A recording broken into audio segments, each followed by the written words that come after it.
Okay. Hello, everyone. Welcome to our live presentation. It's not something I want we to good to make go? into just an ad. I don't Okay. really like doing Hello, things like everyone.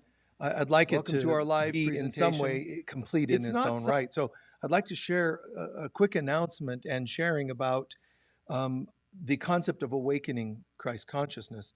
So the first thing we should probably do is get the idea right, the translation or the interpretation.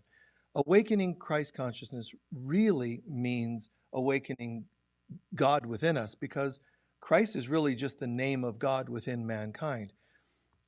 People from all walks of life would agree, although they disagree on some dogmas if they're involved in religion, they would generally agree that we're made in God's image and God is the Lord thy God is one. To one culture and to another it's said another way, but we are made in God's image and God is one, which means we're one with God. We're made in God's image. So really we shouldn't spend too much time arguing about how to belittle ourselves.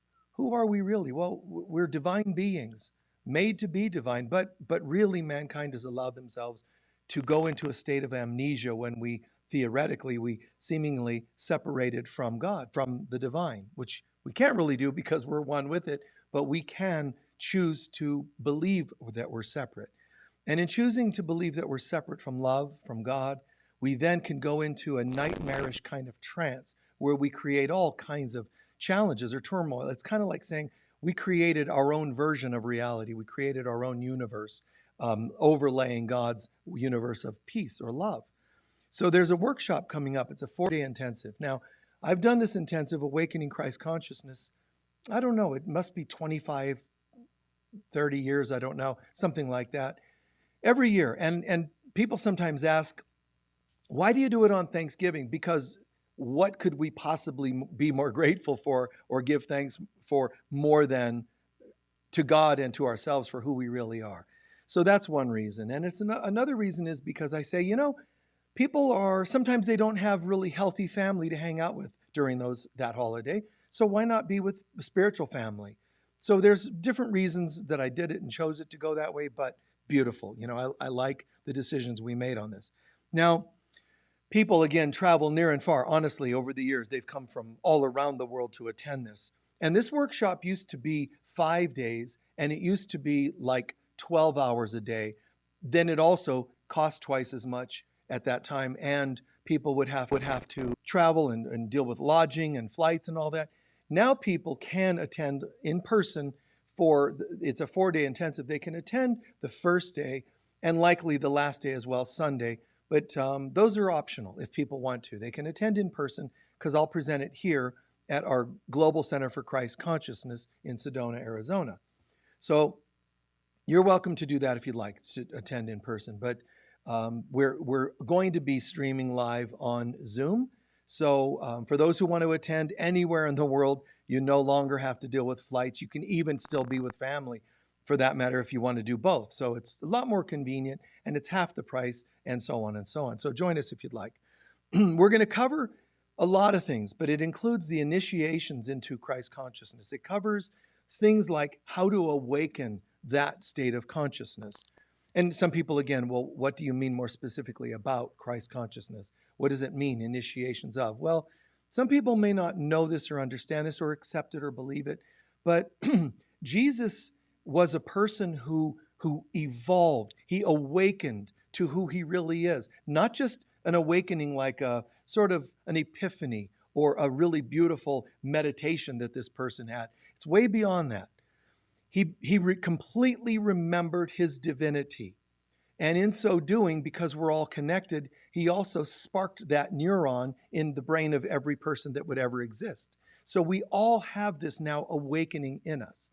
When we seemingly separated from God, we set an alarm clock. Even though we were being silly to try to imagine what life would be like without God, we also said, but let's put a time limit on this. And that time alarm clock is activating now. It started activating around 1960-ish, and there was a 40-year cycle along those lines. And then another cycle began around 1998. So we're in another 40-year cycle that will complete around 2038, and this is it. We're in the home stretch in our awakening. This included things like the 11:11 convergence, the harmonic convergence, 20, moving into a new millennium, 2012. All these key events are parts of an awakening, parts of a time convergence that's part of this whole awakening. So it's really, really beautiful. I mean, this is like amazing because the first coming of Christ was, you could say, in one respect, Jesus awakening to who he is, the Christ. But the second coming is that awakening in all of us. So he's promised that everything he's achieved, we're going to achieve, and it's happening now. We're all moving into an awakening. So it's really, really timely. This begins, again, at the Global Center for Christ Consciousness, formerly Unity of Sedona. And we're here, we're going to have a meal for those who would like to break bread, as it were, at the center in the morning.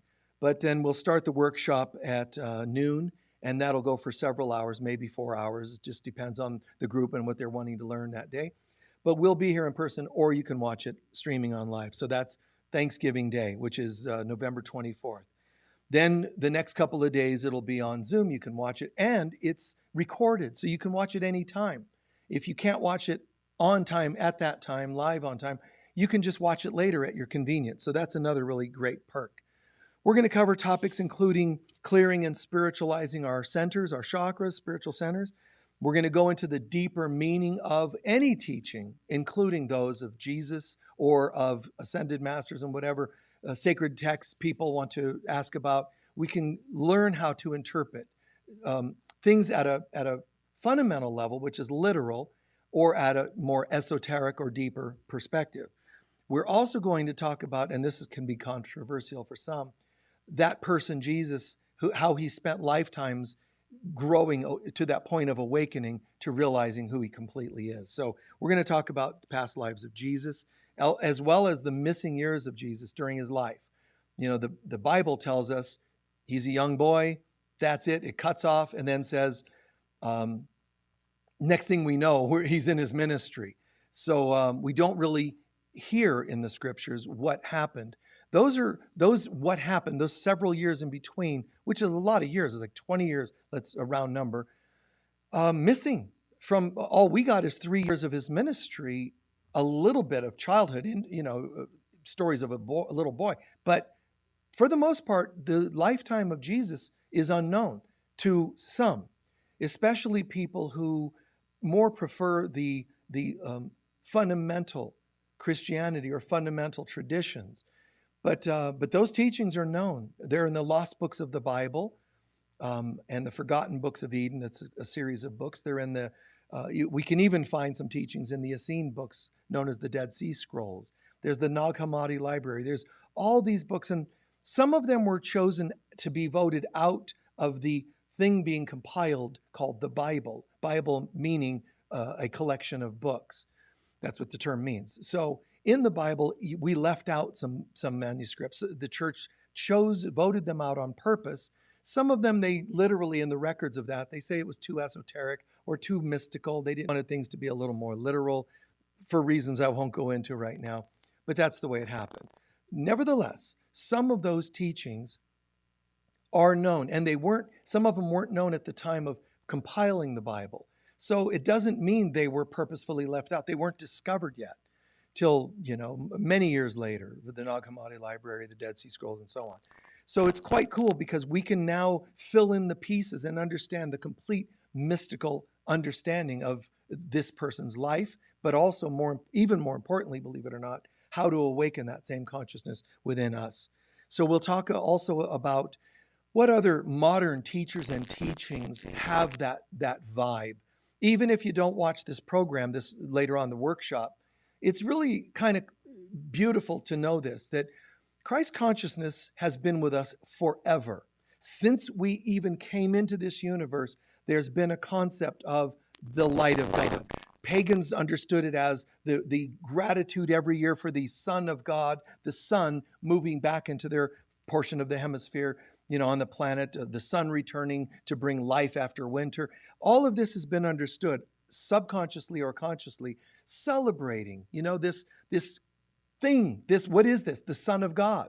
And then Jesus comes and says, I am the manifestation, where you used to worship or in ceremony or ritual, you used to maybe appreciate the coming of the Son of God.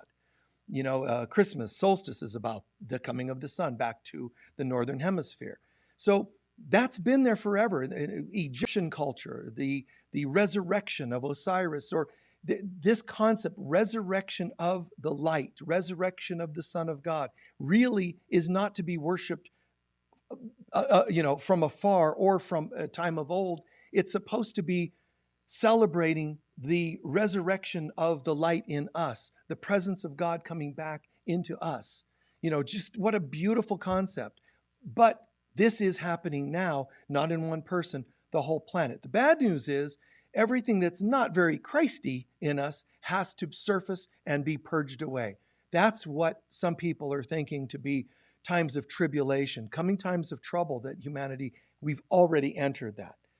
We've already entered the home stretch, as it were, the last half of this 40-year cycle, after we've experienced an awakening. And so we're really down to that home stretch. We have the responsibility of stepping up now. The responsibility of not only awakening the light in us, but being the presence of the light for others. It certainly is a beautiful experience to think that Jesus is a part of your life, or Mother Mary, or the Holy Spirit, or God, whatever you want to refer to as being this hierarchy of light. But it is God's will that we return home, and this workshop's about that. You can think of it as an educational experience, because the workshop's going to cover everything from when we first arrived, a Lemurian continent, what happened in an Atlantean continent, what happened in the post-Atlantean deluge time, what happened, where did the light go? Because it's always been here. The Christ has always been here. We'll talk about sacred geometry and its role of demonstrating through geometry the presence of Christ all along. People can use other names. They can worship any religion they want. They can follow any philosophy, but you can't get away from it's the Christ that has been there since the beginning. Not books that I've written weren't there from the beginning. Books you've read were not there from the beginning. No author, no matter how popular, how many books they sold, neither were they from the beginning. The beginning is the Christ, from beginning till now and forever shall be. So we're going to talk about those ancient civilizations, moving eventually into understanding more about the Essene community, which is basically a mystic sect of people that existed in the Jordan region. We'll talk about everything from that period, the Arthurian Knights to the Mayans and whatever else comes up in our conversation. And understanding one of the main pieces to this is the understanding that, wow, Christ isn't something for one person, nor is it something that might or might not have ever been there.